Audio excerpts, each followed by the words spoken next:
여러분, 지난주에 우리가 용서에 대한 말씀을 나눴는데 어떻게 용서들 많이들 하셨나요?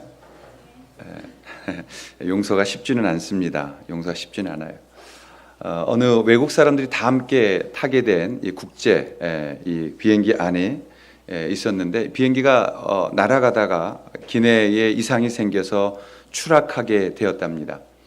추락을 하니까 이제 많은 사람들이 막 벌벌 떨고 있는데, 그 기장이 기내 방송을 통해서 침착하게 안내 방송을 했대요.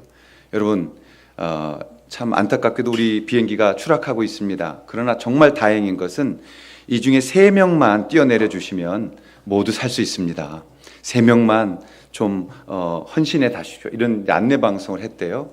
그러자 제일 먼저 프랑스 사람이 딱 나서면서 먼저 뛰어내리더래요. 그러면서 죽음도 예술이다 이러면서 프랑스 사람이 딱 뛰어내렸대요. 그러자 그걸 보고 있던 이 자존심 상한 미국인이, 항상 최강이어야 될 미국 사람이 두 번째로 뛰어내리면서 그랬대요. 세계 최강 미국 만세! 그러면서 뛰어내린 거예요. 서로 눈치 보고 있는 거예요. 세 번째 사람 누가 뛰어내릴까? 근데 대한민국 분이 소리를 쳤답니다. 한국어로 한국 대한민국 만세! 만세! 소리를 쳤어요. 그리고 옆에 있던 일본 사람을 밖으로 내던졌다는 말이 있습니다. 용서는 쉽지 않아요. 참 한 맺힌 민족, 언제 용서될지 모르겠어요. 여러분, 우리가 기도 많이 해야 돼요. 용서하려면 그냥 쉬운 게 아니에요. 정말 선택해야 하고 나아가야 합니다. 오늘 주기도문을 마무리하면서 주기도문은 2개의 문단으로 주님이 가르치셨어요. 이것은 절대 개인 기도용이 아닌 원래 목적은 공동체에게 주신 공동체 기도문이었습니다. 그래서 모든 단어가 우리라는 단어로 시작하고 그 우리의 공동체, 우리의 하나님을 강조하게 된 것이죠. 그래서 첫 번째 문단은 9절, 10절인데, 그러므로 너희는 이렇게 기도하라. 하늘에 계신 우리 아버지요 라고 시작하면서 하나님의 거룩하게 하심, 그 이름, 또 하나님의 나라를 위한 기도, 그리고 하나님의 이 뜻이 하늘에서 이루어진 것 같이 우리 공동체 안에도 이루어 달라는 기도를 드렸던 것입니다. 두 번째 문단으로 넘어오면서는 오늘 우리에게 일용할 양식을 주십시오 라는 일용할 양식에 대해서 말씀하셨어요. 그리고 일용할 양식은 음식만이 아니라 우리의 모든 삶이 매일 만나를 주셨던 하나님을 의지했던 이스라엘의 백성처럼 하루하루 주님의 임재 안에서 지나가는 그러한 삶을 위해 기도하라고 하신 것이죠. 그리고 12절에 우리가 죄 지은 자를 사하여 준 것 같이 우리의 죄를 사하여 주옵소서. 이것은 우리가 하나님 앞에 어마어마한 죄를 용서함 받은 사람으로서 작은 죄를 우리에게 지은 사람을 용서해 주며 우리가 큰 죄를 용서받은 그리스도임을 나타나게 해달라는 기도였어요. 그리고 오늘 마지막 13절에 우리를 시험에 들게 하지 마시옵고 다만 악에서 구하시옵소서라는 기도문을 가르치셨습니다. 학자에 따라서 이것을 2개의 기도문으로 자르는 분도 있고 하나의 기도문으로 보는 것인데, 우리는 오늘 이것을 하나의 기도문으로 보면서 우리를 시험에 들게 하지 마시옵고 다만 악에서 구하시옵소서라고 기도하는 뜻을 배우기를 원하는 것입니다. 오늘날 우리가 시험 들 것도 많고 또 오늘날 악이 판치는 이 세상에서 예수님은 우리가 어떻게 시험을 이기도록 기도하라고 가르치셨을까요? 시험을 이기는 기도, 첫 번째 알아야 되는 것은 분별력으로 시험을 이겨야 한다는 것입니다. 분별력으로 시험을 이겨야 한다. 요즘 이렇게 전도를 나가 보면요, 예수 믿으세요? 그러면 네, 저도 성도예요. 그러세요? 어느 교회 다니세요? 가나안 교회 다녀요. 그래요. 저는 가나안 교회가 굉장히 부흥한 줄 알았어요. 근데 가나안 교회라는 말이 나중에 알고 보니까 안 나가 이런 뜻이에요. 나 교회 안 나가 이런 뜻이에요. 예수님은 좋은데 교회는 너무 실망스러워서 나 교회 출석은 안 해요. 그들을 가나안 성도라고 부르고 있더라고요. 그래서 제가 물었어요. 왜 안 나가세요? 그랬더니 시험 들어서 안 나갑니다. 시험 들었다고. 그 시험이라는 것이 오늘 본문에 나오잖아요. 그래서 이 시험이라는 것을 여러분에게 정확하게 가르쳐 드려야, 우리가 배워야 기도를 할 수 있다고 저는 생각을 합니다. 오늘 본문에도 우리를 시험에 들게 하지 마시옵고 이렇게 나옵니다. 근데 여기서 나오는 이 시험이라는 단어가 페이라스몬이라는 헬라어예요. 이 말은 여러 뜻으로 번역이 되어졌습니다. 근데 원래 뜻은 뭐냐면, 원어적으로 푼다면 완전한 진리로 해석되지 않고 불완전한 진리에 묶여서 그것들을 섬겨버리거나 몸으로 행해버림으로 멸망에 이르는 것, 이런 뜻입니다. 그러니까 이게 무슨 말이냐면 하나님이 우리 가운데 이 시험을 허락하실 때가 있어요. 그러니까 헬라에서 시험이라는 뜻은 좀 더 넓은 뜻으로 세 가지를 쓰였는데, 첫 번째 테스트라는 단어를 씁니다. 시험 들었다. 한국말로는 다 시험이에요, 그냥. 또 하나는 유혹한다. temptation 하는 거예요. 우리가 범죄하도록 유혹한다. 세 번째는 시련이라는 trial이라는 단어입니다. 그러니까 똑같은 시험이라고 해도 실상은 좀 다른 의미를 갖게 되어지는 것이죠. 우리나라 성경에를 보면 이 단어를 쓸 때 두 가지로 썼는데 아주 정반대의 말을 해요. 첫 번째, 시험에 들지 말게 하옵소서. 이건 나쁜 의미입니다. 나쁜 의미로서 템테이션 한다는 거예요. 그러니까 이 시험은 하나님이 주시는 시험이 아닌 것입니다. 그래서 이것은 안 좋은 것이에요. 유혹이에요. 관계가 파괴되어지는 시험이에요. 그런데 또 다르게 쓰는 게 있어요. 그건 뭐냐면 시험을 잘 이기고, 여기서 말하는 시험은 내 능력과 충성됨을 하나님 앞에서 테스트해 보는 거라고요. 그래서 이 시험을 하세요, 하나님이. 창세기 22장 1절에 보면 그 일 후에 하나님이 아브라함을 시험하시려고 이렇게 돼 있어요. 그러니까 아브라함을 유혹하시려고, 아브라함을 죄짓게 하시려고, 이런 뜻이 아니죠. 여기서의 말은 아브라함을 성숙시키려고, 테스트해 보려고, 이런 뜻입니다. 두 가지가 아주 다르게 쓰여지고 있어요. 그리고 그 뒤에 나오는 시험에 들게라는 말이 에이스페로라는 헬라어인데, 이 단어는 끌어들인다는 거예요. 나를 끌어당겨서 안으로 데려간다, 이런 뜻입니다. 그러니까 오늘 가르치신 기도문을 정확하게 번역한다면 이 단어 앞에 매라는 단어가 있거든요. 그러면 나를 끌어들이지 마소서, 이런 뜻이에요. 다시 말하면 하나님, 진리가 아닌 것을 가지고 내가 오해하거나 내가 섣부르게 판단해서 멸망의 길로 내가 끌려가지 않게 해주십시오라는 기도가 되는 것입니다. 그게 시험에 들지 말게 하시옵고 라는 뜻입니다. 오늘 공동체가 이곳에 있습니다. 교회가 있습니다. 예수님은 이 교회가 당신이 승천하신 이후에 당신의 모든 일을 감당해야 하는 것을 알고 계셨어요. 그래서 교회 공동체를 이 땅에 주셨는데, 이 교회 공동체는 사람의 모임이기 때문에 아무리 그리스도인들로서 거듭나고 예수님 사랑해도 그들 속에는 갈등이 있으며 잘못이 있으며 실수가 있으며 그것에 대한 시험이 들게 되어져 있다는 것을 알고 계셨던 것입니다. 우리 아이들이 이번에 가야 될 갑바도기아를 가면 거기에 이제 대린구유라는 곳이 있습니다. 그곳에 가면 유명한 카타콤이라는 게 있어요. 이 카타콤이라는 것은 많은 우리 선배의 믿음의 그리스도인들이 핍박받다가 결국은 땅을 파고 안으로 들어가서 숨어서 신앙생활을 했던 곳입니다. 근데 놀랍게도 이 깊이가 얼마 정도 되냐면 아파트로 쳤을 때 14층 정도 돼요. 땅속으로 들어갑니다. 지금 우리가 안내 요원을 꼭 동반하고 혼자 가면 안 돼, 못 나와요. 평생 거기서 돌다가 이제 두더지가 되는 거예요. 근데 안내 요원을 동반하고 들어가면 7층까지 내려갈 수 있습니다. 호기심이 있으니까 가봤죠. 그리고 거기서 두려움이 생겼어요. 여기서 어떻게 살 수 있었을까라는 이 폐쇄 공포증이 몰려오는데 견딜 수가 없더라고요. 그러다가 사진 잠깐 찍다가 일행을 놓쳤어요, 제가. 어떻게 할게요? 체면이고 뭐고 차릴 시간이 없었어요. 나 여기 있어! 나 여기 있어! 놔두고 가지 말라고. 아니 진짜 거기서 여러분 이렇게 구멍이 요만하게 뚫려가지고 기어 들어가고 다음 칸 가고 막 이러는데 제가 체면 차리면 어떻게 해요? 여러분 못 만나죠. 거기서 지금도 소리 지르고 있을지도 모르잖아요. 그 정도로 그런 곳인데 한 곳에 이르렀어요. 그랬더니 장소가 크지 않은 한 네다섯 평쯤 되는 곳인데 거기에 가운데 기둥이 있는 거예요. 근데 그 기둥을 설명하는데 양쪽에 손을 묶게 돼 있더라고요. 여기 뭐 하는 곳입니까? 그랬더니 공동체 안에서 잘못하는 사람 체벌하는 곳이에요. 그 제가 아니 여기까지 내려와서 이런 곳에서 숨어서 신앙생활 할 정도면 보통 분들이 아니었을 텐데 이 공동체 안에서도 체벌이 필요했고 채찍이 필요했습니까? 라는 질문을 했어요. 예, 여러분 그 카타콤 속에서도 질서가 필요했고 서로가 서로를 상처 주고 잘못하는 일이 있었다라는 것을 우리에게 보여주고 있는 것이에요.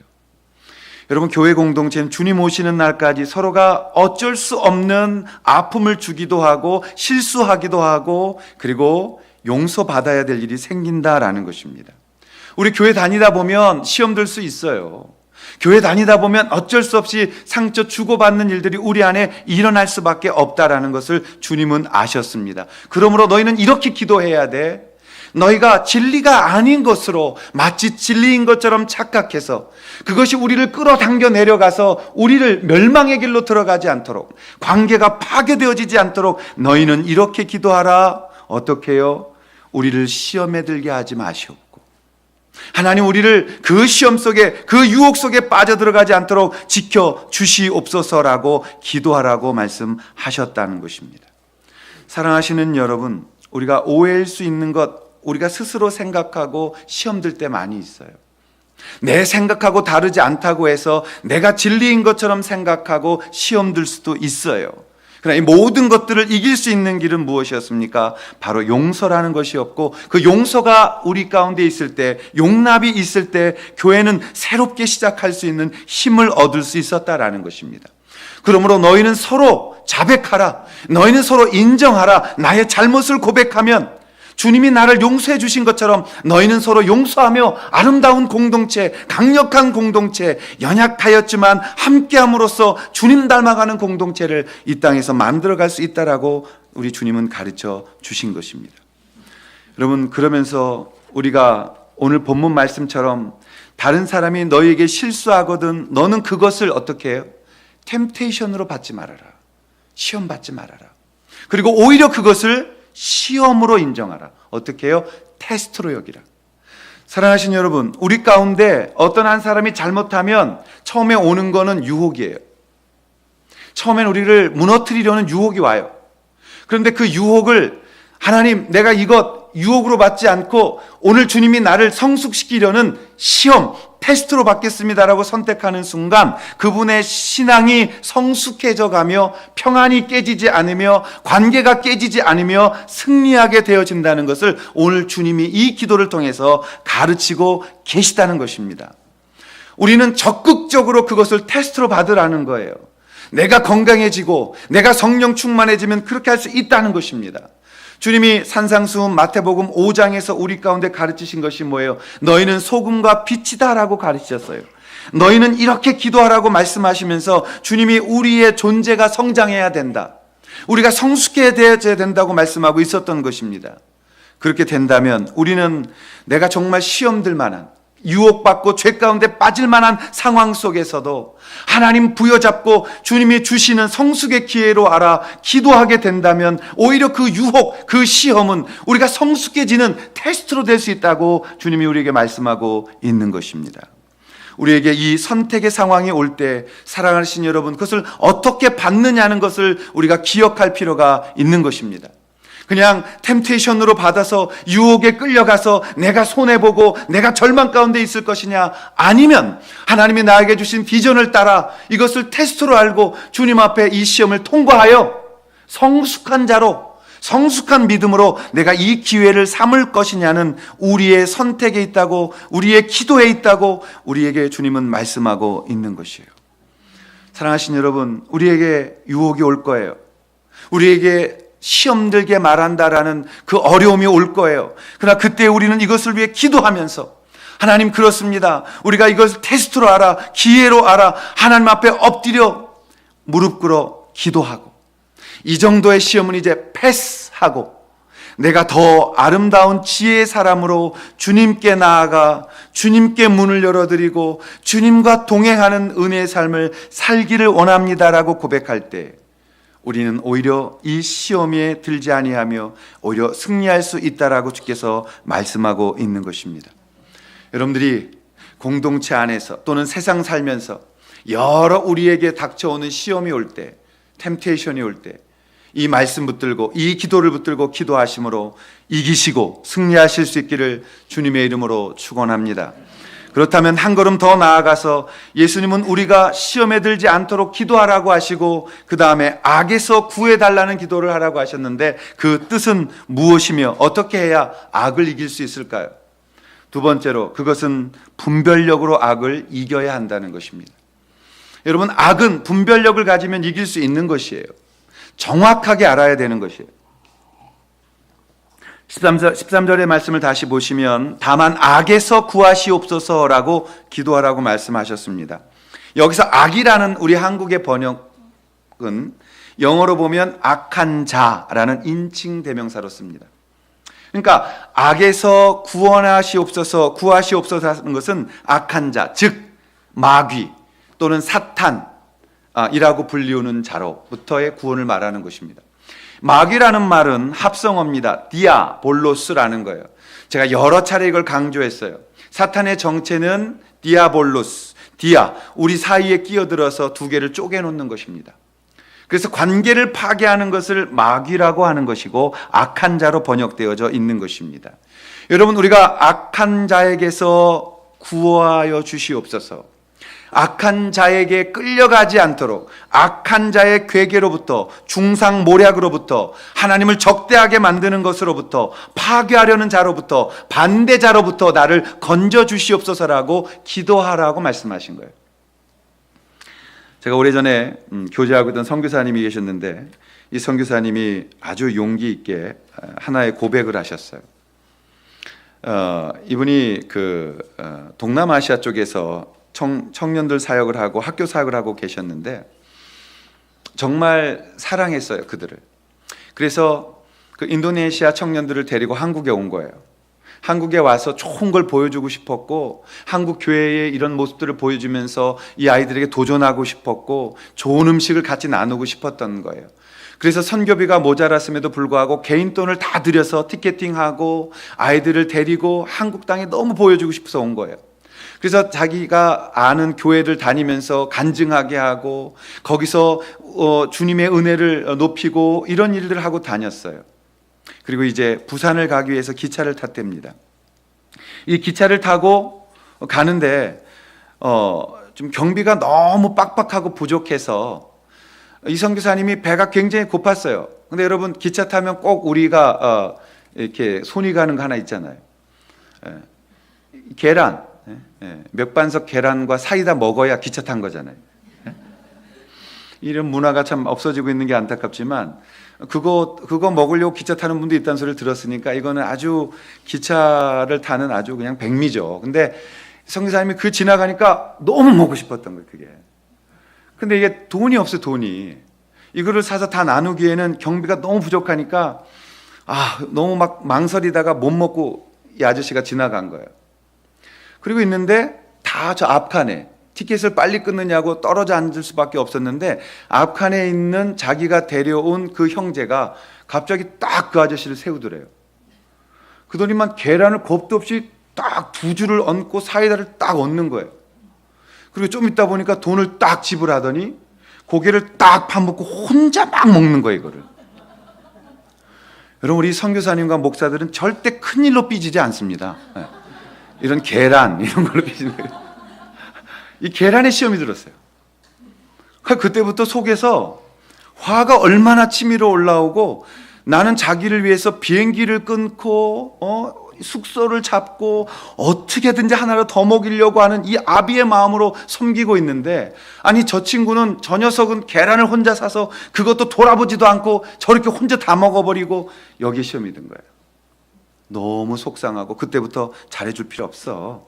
내가 뭐하러 잘해줘. 아예 잘해줄 필요 없어. 마음도 굳어버리고 내가 너한테 이제는 뭘 해주나 보라. 인색해지고 궁색해지고 막 시험이 너무 들어있었다는 거예요. 그 기차를 내렸습니다. 근데 아무 말이 없어요, 얘가. 이 괘씸한. 이러면서 속에서 막 열불이 나고 집회를 했는지 말았는지 이제 숙소로 돌아온 거예요. 근데 저녁마다 모여서 함께 기도회를 하고 평가를 했기 때문에 모였어요. 근데 선교사님 마음이 너무 불편한 거예요. 내가 내일부터 니네 쳐다보고 싶지도 않다. 내가 선교지 또 가야 되냐 말아야 되냐 계란 한 개 삐져가지고 고민하고 있는데. 다 기도를 형식적으로 하고 끝내려고 하는데 아까 그 계란 먹었던 형제가 잠깐만요 라고 하더래요. 제가 너무 창피한데 오늘 고백하고 싶어요. 고백인즉, 여러분 아는 것처럼 저는 가난하게 자랐습니다. 먹고 사는 것도 힘들었습니다. 근데 우리 선교사님 만나서 제가 처음으로 비행기라는 걸 타봤습니다. 너무 좋았습니다. 더 좋았던 건 비행기 안에서 뭐든지 먹는 것 달라는 대로 다 갖다 주었습니다. 그리고 공짜라고 말했습니다. 저 원 없이 맛있는 거 다 먹어봤다. 주스 갖다 달라면 주스 갖다 주고, 뭐 갖다 달라면 밥도 주고, 커피도 주고, 달라는 대로 다 먹었습니다. 그리고 나서 기차를 탔는데 똑같은 아저씨가 오더라는 거예요. 이것도 공짜인 줄 알고 아저씨를 세운 거예요. 아무 말 없이 그냥 혼자 집어먹는 줄 알고 계란을 2줄이나 겁 없이 올려놓은 거죠. 그 사이다를 얹어놓은 거예요. 근데 갑자기 아저씨가 안 가고 쳐다보더래요. 페이하라는 거예요. 아, 그때서야 알았다는 거. 이건 공짜가 아니었구나. 너무 창피해서 돈을 얼떨결에 주었대요. 그리고 이 사실을 누가 볼까봐 너무 창피해서 내가 시킨 게 아니라는 거 들키지 않기 위해서 고개 숙이고 얼른 그걸 먹어치우고 안 먹었던 척하고 창피해서 입 다물고 있었다는 거예요. 근데 내내 이거 맛있는 거 우리 친구들하고 못 나누고 했던 게 마음에 걸려서 집회하면서도 내내 힘들었고 여기 와서 기도하면서도 내가 이 창피함을 무릅쓰고 고백해야 되는지 말아야 되는지 망설이고 있었다고. 근데 고백하고 싶다고. 저 이런 경험 처음이어서 오늘 이런 실수했다고. 이걸 듣고 있던 선교사님이 이렇게 창피해 본 적이 없다. 저런 내용 모르고 나는 그냥 마귀에 끌려가가지고 마귀가 상상하라는 대로 상상하고 선교지를 가 말어. 내가 저쪽을 다른 나라로 가. 이런 소명까지도 다 팔아먹은 내 자신이 어떻게 선교사가 될 수 있냐. 너무 창피했다고. 그래서 고백했대요. 자기도. 나 그거 보고 있었다고 뒤에서. 네가 계란 하나 안 줘서 시험에 들었다고. 근데 너를 얼마나 미워했는지 모른다고. 근데 지금 그 말 듣고 나니까 내가 너한테 너무 잘못했다고. 그리고 그날 끌어안고 함께 울면서 하나님 앞에 더 성숙한 공동체가 되어졌다는 거예요. 여러분, 우리에게 대화가 있잖아요. 대화가 안 되면 할 수 없어요. 우리가 용서해줘도 못 받으면 할 수 없어요. 그러나 여러분, 우리가 마귀에게, 악한 자에게서 구원받는다는 것, 악에게 끌려가지 않는다는 것은 바로 이 말씀이에요. 여러분, 우리의 삶 가운데 이 시험이 들게 하는 그런 부분들이 있어요. 성경에도 보면 이 구약 성경에 마귀라는, 디아볼로스라는 개념을 쓰는 데가 있습니다. 열왕기상 5장 4절에 보면 이제 내 하나님 여호와께서 내게 사방에 태평을 주심에 원수도 없고, 이때 사탄이란 말을 썼다고요. 원수도 없고 재앙도 없도다. 솔로몬이 자신에게 사탄이 없었다라는 말을 해요. 또 사무엘하 19장 22절에 보면 다윗이 이르되 수루야의 아들들아, 내가 너희와 무슨 상관이 있기에 너희가 오늘 나의 원수가 되느냐, 나의 사탄이 되느냐, 나의 마귀가 되느냐라는 단어를 씁니다. 다윗은 이때 수루야의 아들 아비새를 자신의 사탄, 원수로 생각하게 되었다라는 것입니다. 이 말은 하나님 아버지, 우리가 공동체 안에서 어떤 사람을 원수로 여기지 아니하도록, 어떤 사람에게 미움이 너무 커져서 그 미움에 끌려가지 않도록, 그 어둠 속에 빨려 들어가지 않도록 나를 구하시옵소서, 나를 악으로부터 구해 주십시오라는 기도를 가르치고 계시는 것입니다. 다른 사람이 나에게 시험 들게 할 때 그에게 생긴 내 마음의 그 시험이 그 사람의 잘못 이상으로 벗어나지 않도록 하라고 가르쳐졌잖아요. 눈은 눈으로, 이는 이는, 똑같은 것으로 복수하라는 것이 아니라 저 사람이 너의 눈을 다치게 하면 너가 그 사람을 미워하는 마음이 눈을 벗어나지 않도록 하고, 저 사람이 너에게 이를 다치게 했다면 너의 미움이, 저 사람을 미워하는 미움이 이를 벗어나지 않도록 하라고 주님은 가르치셨다는 것을 기억하셔야 합니다.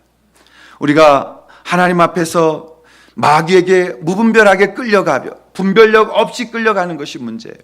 지금 이것이 어디로부터 오는 시험이며 이 시험의 결론은 무엇일 것이며 나는 어떻게 될 것인가를 우리가 주님 앞에서 무릎을 꿇고 이 기도를 하고 있다면 분별력을 사용하시는 것입니다. 여러분, 시험이 올 때 우리가 제일 먼저 해야 될 일이 뭐예요? 바로 그것은 천천히 움직이는 거예요. 하나님 앞에 서운함이 오고 사람에게서부터 어떤 서운함이 오고 어떠한 것에 대해서 이건 내가 악에게 끌려가고 있구나라는 걸 느낄 때, 알아차렸을 때 우리가 할 일은 무엇입니까? 성급하게 서두르지 않는 것입니다. 침묵하는 것입니다. 다른 사람을 향한 판단을 금지하는 것입니다. 그리고 조용히 주님 앞에 입을 다물고 잠잠하는 것입니다. 하나님, 나는 저 사람을 용서합니다. 그러나 이 용서를 받고 안 받고는 저 형제에게 있습니다. 이제는 저는 어떠한 것에도 마귀에게 끌려가지 않습니다. 이제 저는 쓸데없는 오해나 쓸데없는 마음으로 어둠 속으로 빨려 들어가 내가 고통당하지 않기를 원합니다. 그것이 바로 악에서 구하시옵소서라는 기도예요. 오늘 주님이 가르치신 이 기도문을 우리가 붙들고 있을 때, 그리고 조용히 침묵하며 우리는 용서하고 주님 앞에 평안이 깨지지 않을 때, 그때 우리는 이 기도를 아름답게 드리고 있는 것입니다. 사랑하시는 여러분, 우리 가운데 언제나 마귀는 우는 사자와 같이 우리를 물려고 해요. 그리고 언제나 우리에게 이 아름다운 공동체를 깨려고 하는 시도를 시작할 것입니다. 그때 우리가 겸손해져야 돼요. 저는 하나님 앞에 요즘 그런 기도해요. 하나님, 제가 작은 교회 하고 있고 어렵게 하고 있고 참 힘든 시간들을 보내고 있고 몸부림치고 있지만 사람들 앞에서는 당당하게 해주세요. 그런데 하나님 앞에서는 가난하게 해주세요. 제가 심령이 가난해져서 애통하지 않고는 견딜 수 없게 해주세요. 제가 행여나 조금이라도 교만기가 남아있다면 그 모든 교만을 주님 물리치게 해주세요. 그리고 주님 앞에 무릎 꿇게 해주세요. 그리고 주님 어떠한 판단도 하지 않도록 주님이 제 앞서서 일하시는 것을 뒤따르게 해주세요라고 기도합니다.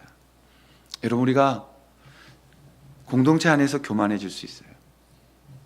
공동체 안에서 실수할 수 있어요. 중요한 건 뭐예요? 악에게 끌려가지 않는 것이에요. 하나님 붙들고 우리가 이렇게 기도하면 됩니다. 다만 악에서 구하시옵소서. 우리가 세 번째, 그렇다면 시험이 올 때, 악한 세력이 나를 지배하려 할 때 우리가 할 일은 무엇이냐라는 것입니다. 주님 마지막 가르치신 것은 회복의 용서를 붙들고 기도하라는 것입니다.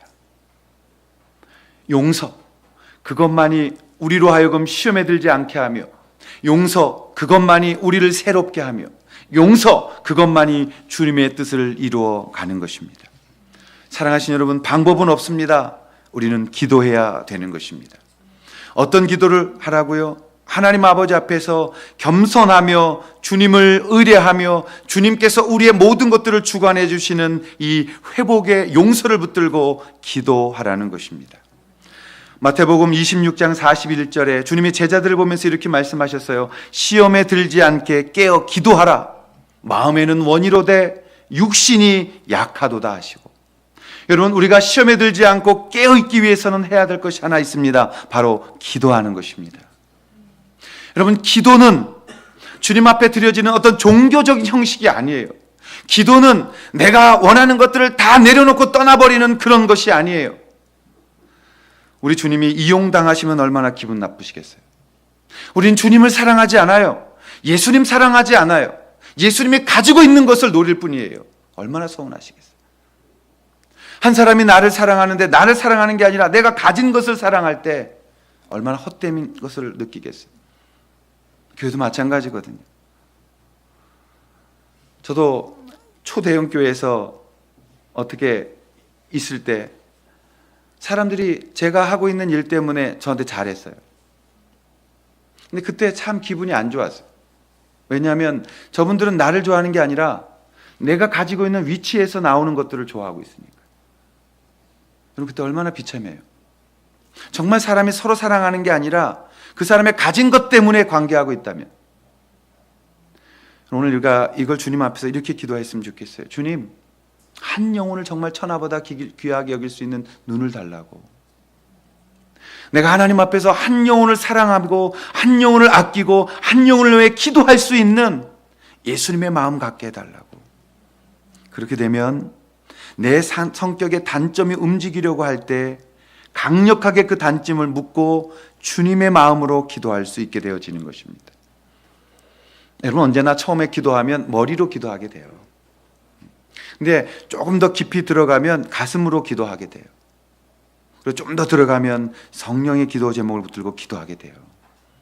우리가 하나님 앞에서 회복의 용서를 붙들고 기도하기 시작할 때 우리가 그것에 빨려 들어가서 끌려 들어가서 그 속에서 원망하고 불평하고 그 시험 속에서 어두운 마음의 심상이 일그러지고 있는 그때에 이 모든 것들을 내려놓고 예수님의 마음으로 기도하기 시작할 때 오히려 그 절망 속에서 희망이 싹터나는 것이요, 깨어진 관계 속에서 아름다운 주님의 복원이 일어나는 것이요, 주님이 그곳에서 일하시는 영광을 우리가 볼 수 있게 되어져서 진정으로 우리가 행복하고 기쁘고 주님 안에서의 이 은혜의 비전을 따라가는 삶을 살 수 있게 되어진다는 것입니다.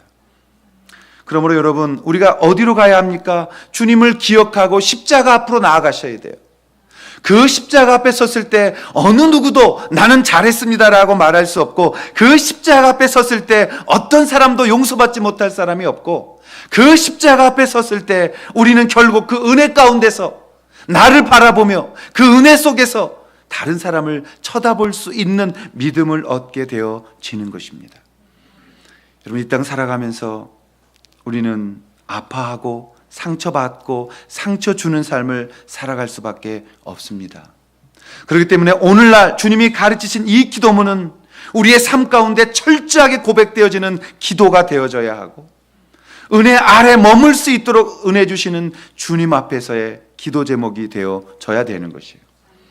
여러분, 십자가 앞에 서십시오. 그리고 그 십자가를 묵상하십시오.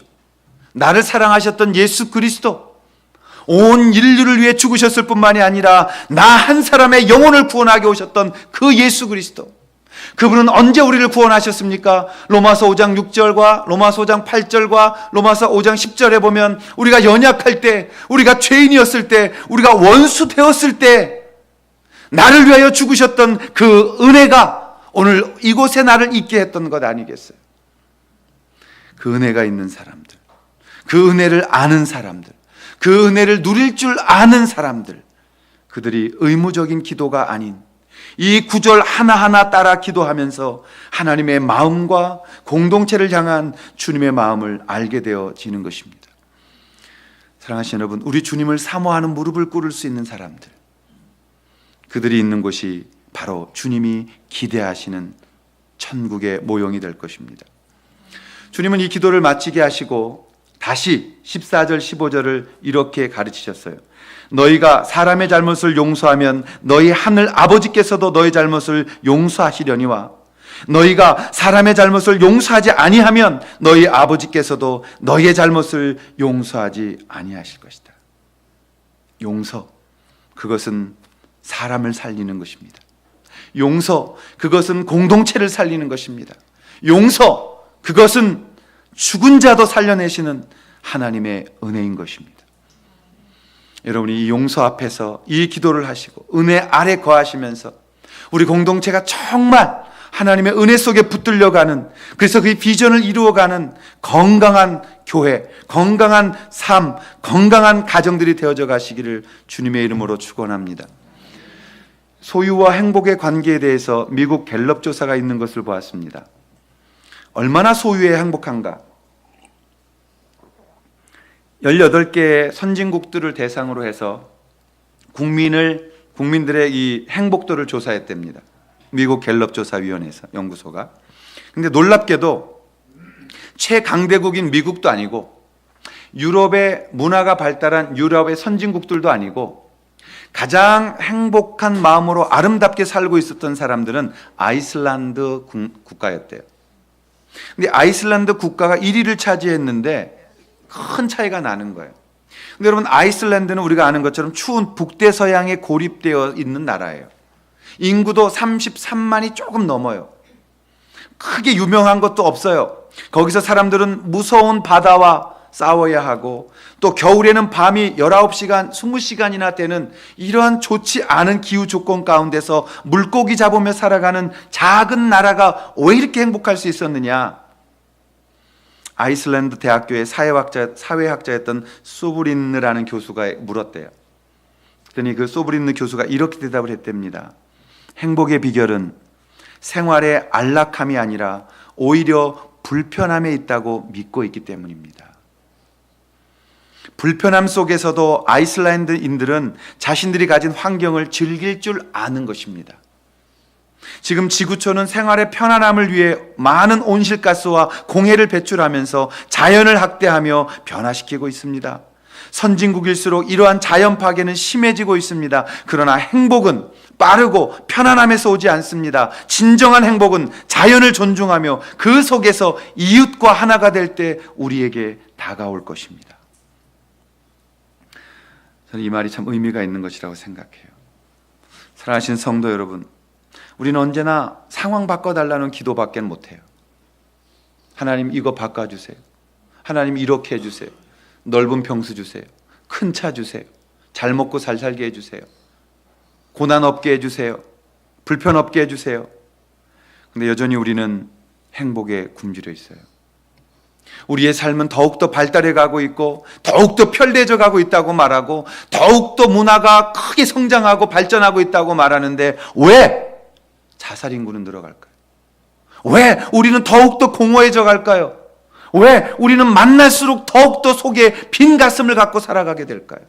세련된 인사, 세련된 사람들, 세련된 언어, 화려한 예배당, 그런데 왜 우리는 점점 더 사랑에 굶주려 가고 있을까요? 왜 우리는 점점 더 하나님 앞에서 갈급해져 가고 있을까요?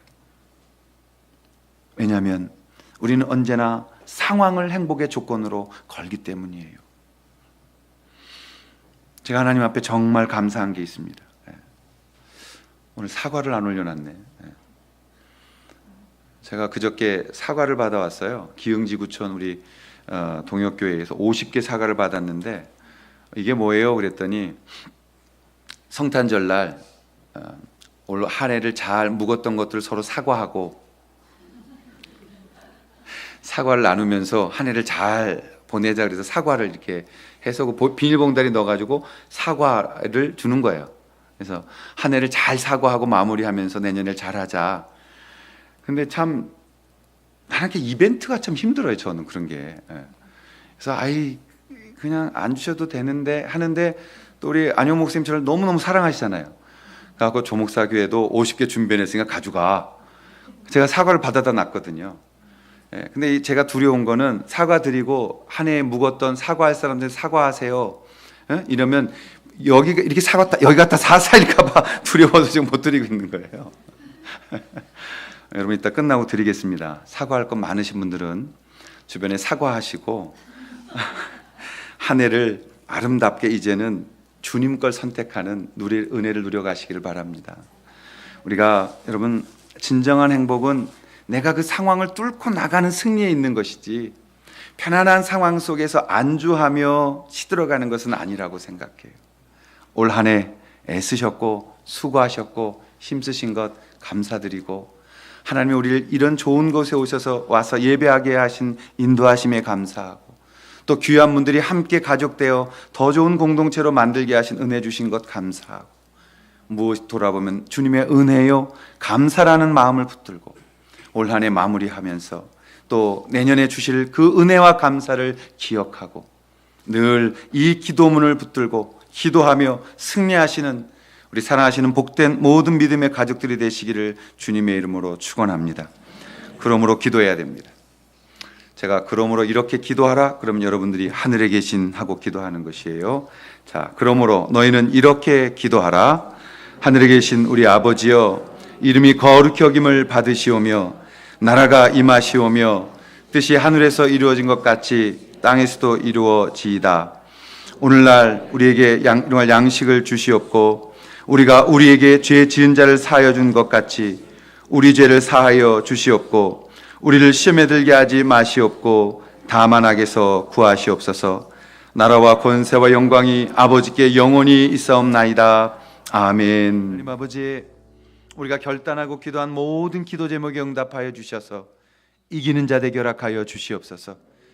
이제는 우리 주 예수 그리스도의 은혜와 하나님 아버지의 크신 사랑하심과 우리를 주님 안에서 이 기도문 붙들고 승리하게 하시는 성령님의 내주 교통하심이 오늘 주님 앞에 이 기도문 붙들고 승리하기로 결단하며 나아가는 사랑하는 모든 성도들의 마음속에 용서 못한 것이 있다면 용서할 수 있도록 도와주시고, 올 한 해 가기 전에 모든 것들 마무리하며 새해를 주님 안에 비전 따라갈 수 있도록 인도하여 주시옵기만을 성부와 성자와 성령의 이름으로 축복하옵나이다.